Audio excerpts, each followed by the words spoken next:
Peace.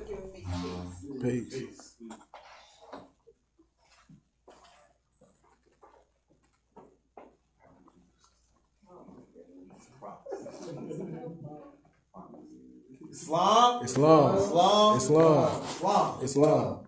In the name of Allah, most gracious, most merciful, all praise due to Allah, the Lord of the world. Allah is the master of the day of judgment. It's Allah's aid that we seek. It's Allah's aid that we seek. It's Allah's aid that we seek.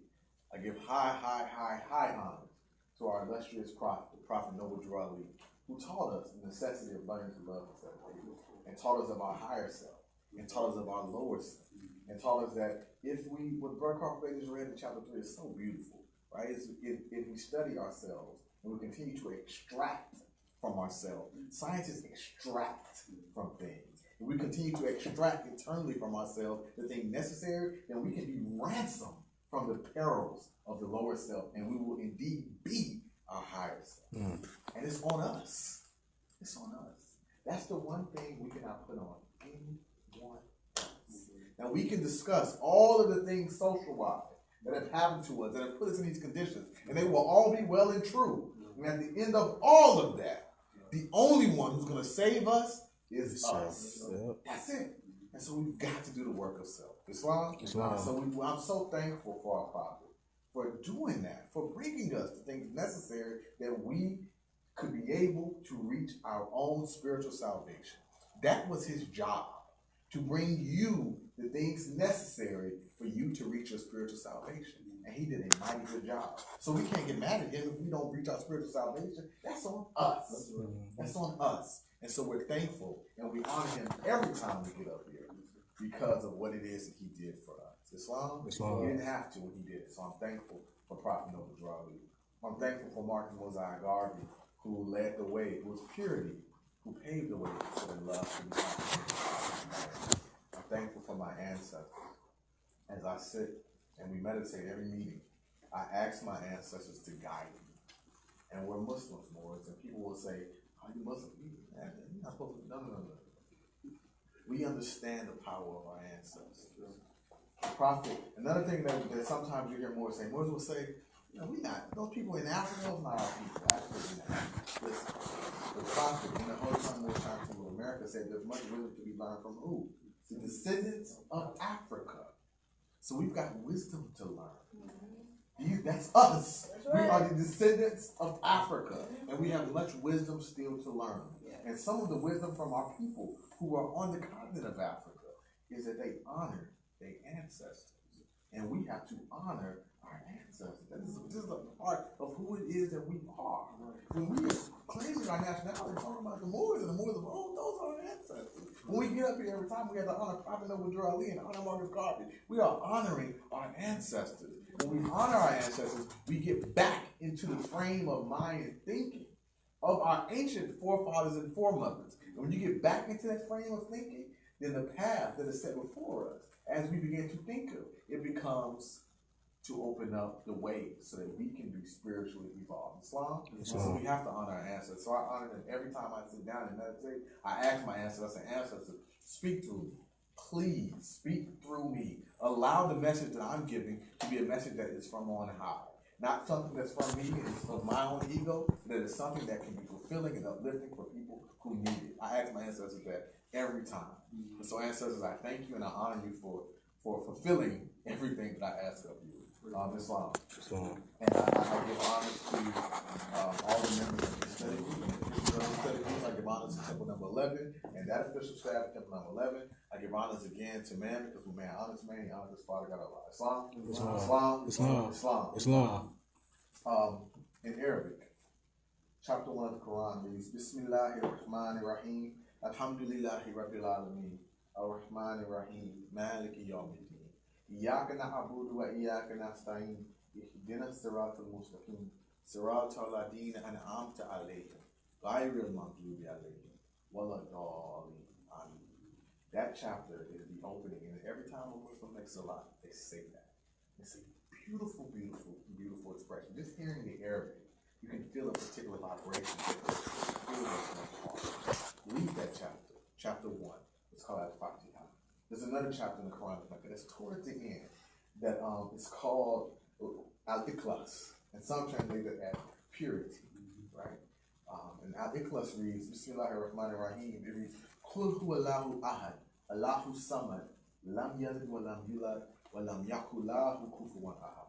And that means, say he is Allah, the one, the only, the eternal, the absolute, right? The eternal, the one, the only reality, the ahad, the one, right? Qul huwa Allahu ahad, Allahu samad. Allah the one, Allah the eternal. He does not beget, nor is Allah begotten. And there is nothing like Allah. Or there is nothing that is comparable to Allah. So when we say Allahu Akbar, we aren't just saying Allah is greater or Allah is greatest. Because to say Allah is greatest implies there's something that Allah that could be somewhere on the scale with Allah. We're saying that every single thing that we could possibly think or do or look at, Allah is greater than that. Allahu Akbar. Right? That's why we say Allahu Akbar. Take a read out this Quran. There's some beautiful things in there that are for our upliftment and of our development as well. Prophet Noble Ali stated that this book inspired him. This particular recitation inspired our prophet. And it is for us to see what it is that inspired him. Islam. So I wanted to mention that because it was, as I was sitting, again, I asked Ansel to speak to me, and that kept coming to me, and I said, well, this is something I may need to speak on. One other thing, and I'm actually not going to be long. I'm so grateful for what everyone spoke about today. It was beautiful, and it touched me. When you read Insufficiency of Knowledge, bro, that one made me cry. I've read that chapter numerous times. When you were reading that, I said, oh my God. Like tears were starting to come up to me. It was so incredibly beautiful. And when you boys get up here and you read, be fine. Like, brother, when you read, be fine. Just read. If that's what you want to do, just read. Because there's something, I don't know about you all, but every time someone reads it, I get something else. So when the brother was reading this fiction, all sorts of revelations from this came to me. And I was able to see how this chapter, when it talks about justice and all these different things, that if you look at this close, it's all talking about you. Are you just to yourself? How do you treat yourself? If you're not being just to yourself, what does that mean, right? And if you're being hard on yourself and strong on yourself, are you going to get some benefit from that particular way of being? Right? This chapter, we are insufficient in the application of knowledge. And we're not even using it effectively, right? And we have to get to the place, and this is so beautiful you brought this up, where knowledge, we are using knowledge, not knowledge using us. And many of us are at the place where we just allow knowledge to use us. And we think that we got it because, look, I got this information, more, I got this information. We have to use the knowledge and apply it. And the only reason, this tells you why you need to apply this knowledge, so that you can move towards the stool or the throne, of truth. And what is truth? Truth is art. And what is art? Art is Allah. And let me tell you, Moors, we're not going to find our way to Allah by just thinking of a bunch of nice stuff. That's not our way to Allah. This says very clearly, it says, insufficient as thou art to the maintenance of justice, how shalt thou arrive at the knowledge of truth? How shalt thou ascend to the footstep of her throne? How shalt thou ascend to the footstep of her throne? I'm going to skip to 15. If thou wouldst mount unto her throne, what is the her? Who is the her that's being talked about here? Truth.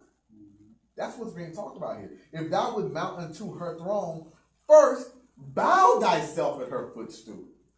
If you are going to get to the place where you are embodying truth, the first thing you have to do is humble yourself. That's the first thing you have to do. And I don't know about you, Moors, but when I get a lot of knowledge, the last thing I'm thinking about is humility. That's the last thing. I'm like, man, I'm about to tell these brothers what time it is, and they saying this, and I'm going to say this. And if all you got to do is look at Moorshine Temple pages on Facebook or Moors, we are masters of trying to disseminate knowledge to each other to try and put someone down and put ourselves above. That's vanity. That's vanity. And the Quran tells us that even when we are in the path of wisdom, that we toil after folly. That's what we end up doing. Even when we're going after the things that we think are going to help us, we're moving in a direction that where we're not getting to the footstep of truth, but we're moving away from it. That's the entire point of this, is so that we can ascend into the footstool, into the throne of truth. And the way it tells you very clearly, it said, if thou would mount unto her throne, first bow thyself at her footstool. That's the first thing when you came in, before you came into this world, as your physical being formed. What is the position that we're in our mother's belly? The fetus position. We are in a position of humility. The last posture in Salat is called sujood, and it's where you are completely bowed onto the floor. Completely. That is the posture of humility, right? And so it continues. If thou wouldst arrive at the knowledge of herself, first inform thyself of thine own ignorance.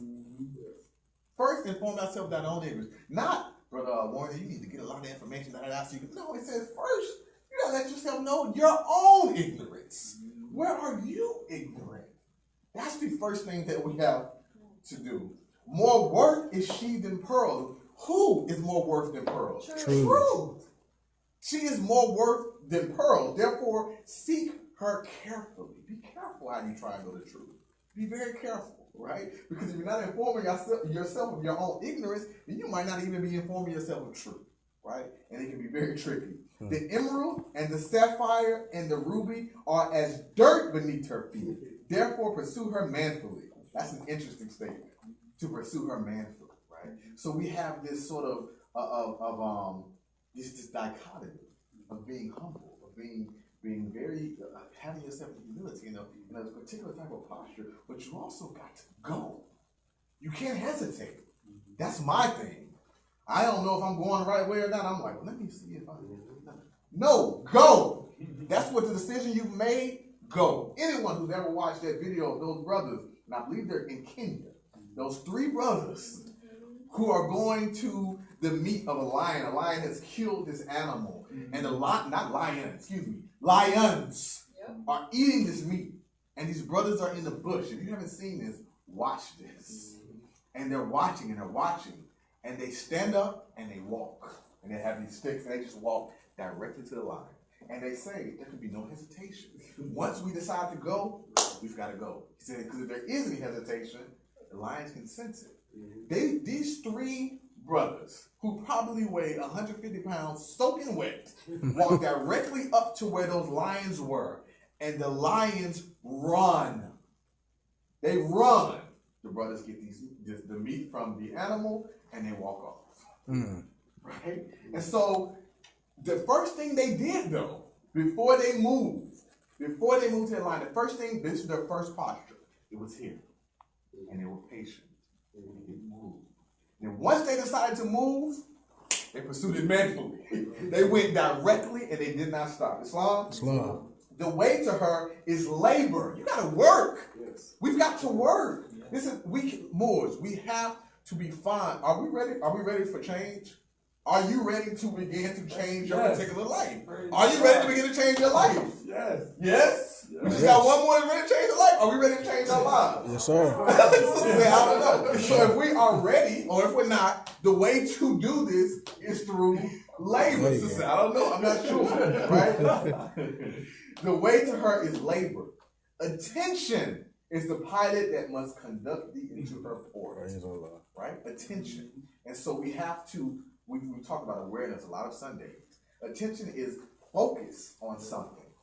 You focus and you move your way to that port. But weary not on the way. This is for me. For when art arrived at her, the toil shall be to thee for pleasure. And let's just take this at a small level. Any of us who have struggled to get somewhere, when you get there, you might be breathing hard, but you're like, whoo! You feel great. I got there. I made it, right? And y'all might be talking about that journey y'all had. It feels great. It feels great when you finally get there. I'm gonna laugh so hard that Tassel came on. That's what it feels when you finally get there. It's like, and the toil was worth it. And if you think about it, after you've gotten to your destination, all of the toiling that you did before, you start forgetting about all of the issues you had with the toil. It starts going away. You're like, man, I'm glad we made it. Right? Islam. It says, say not unto thyself, behold, truth breedeth hatred, and I will avoid it. Dissimulation raiseth friends, and I will follow it. Are not the enemies made by truth better than the friends obtained by flattery? I'm going to go down to instruction 21. It says, wouldst thou see thine insufficiency more plainly? View at thy devotion. What are you devoted to? What are you devoted to? Whether you're saying you're devoted to those things or not, take a minute. Look at your life. What are you devoted to? What do you put in your devotion? To what end was religion instituted?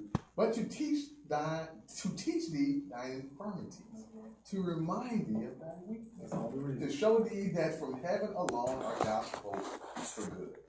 Does it remind thee that thou art dust? I'm going to stop right there. But this chapter is a beautiful chapter in reference to ourselves and how we're supposed to live. Islam. The last thing that I want to say, the prophet gave us 5 principles. Those principles are love, truth, peace, freedom, and justice. Those are our 5 principles. Every single day. And we're going to get back to this challenge again of making sure those principles are a part of our every life. The brother, he said, look, we got to apply this stuff. So we got to apply this knowledge. And so we need to, look, we can be accountability partners for each other. That's what we can be, right? We don't just come on Friday and Sunday and that's it. No, we are Friday, Saturday, Sunday, Monday, Tuesday, Wednesday, Thursday mornings. Meaning that we are going to apply all of this particular things that we've gained here. Love, first principle. Are we loving ourselves? Are we loving ourselves? Ask yourself that. Truth. What is truth? Truth is what? Oh. And ought is Allah. Ought is Allah. So have you arrived at the truth? Have we gotten to that place yet? Peace. Do you have that as a part of your daily life? Are you in a state of peace? Do you have that? Are you free? Do you have freedom? Right? This is a question the sister has been asking. When we talk about peace, Jesus talks about peace in chapter 8. He talked about peace, and then that we will know peace after we listen to that still small voice. Do we have that? Are we free? Are free from the perils of the lower self? We have to ask ourselves that question. No. Right? And after we go through all of those questions, and you watch how you respond to the question you're asking yourself, remember to be just to yourself. Be just. We're working. This is labor. We've done a lot of labor in the opposite direction. And now we've got to do the labor to get back to our Father, God, Allah. This Moorish Science Temple of America is an institution that is uniting us with our Father, God, Allah. That's what this is. Anything that is stated about it that is not about the uniting of us with our Father, God, Allah is not a prophet noble drug. A prophet's job is to warn us of the wrath that is sure to come. Whose wrath? It says Allah's wrath. Is there a lot in the cloud that's waiting and saying, well, y'all keep messing up, we'll throw some lightning down there? No. Who's bringing on the wrath? Us. Scientists are starting to see, they're starting to understand that we have a collective vibration that affects the planet. Scientists are starting to see that. And so whenever we are doing particular things, the earth responds in suit. We are the Lord of the planet of soul and manifest. So the earth is responding to us. And so if the wrath is sure to come, it's because we haven't done the things necessary to stop it. And the prophet is here to warn you and say, look, you got to change your ways. You have to change this. And this Moorish Science Temple of America is about us receiving and getting our oneness back with Allah. It is about receiving our birthrights. When the Moors talk about birthrights, and it's about that, your birthright is that you're the Lord of the plane of soul and manifest. Your birthright is that you are Allah manifest on this planet Earth, and you don't know it. You forgot that you are Allah on the earth. You forgot that. That is your birthright. You were born. You were born with the right to know that you are Allah on this planet Earth and that you are capable of anything, that you are an artist in your life, and that you create your path. That's your birthright. But we forgot. And we chase after our lower selves. So we have to get back to our birthright. And it is a toil. It is a job that cannot be told in words. It's some work. We're going to be each other's accountability partner. I dedicate myself today To each and every one of you in here, I'm calling you at least once this week. Ask you how you doing? How you doing these principles? I'm calling you once this week. And then next week, I'm calling you too, sister. Next week, I might hike it up to 2. And when you get tired of me, that's okay too. And I'm gonna hike it up to 3. So that we can continue to be accountability partners so we can do this work. If we're ready to change, let's do it. It's hard. Change doesn't necessarily feel good. But once you arrive to that destination, you'll say, whoo, I got this. Islam, that's what we're going to do. And I pray to Allah that all that I said today was that was good. All that I said today that was good is from Allah. And anything I said that wasn't was from myself. And so I pray to Allah that you heard the message the way that was best for your growth and your development. And with that, I say peace. Peace.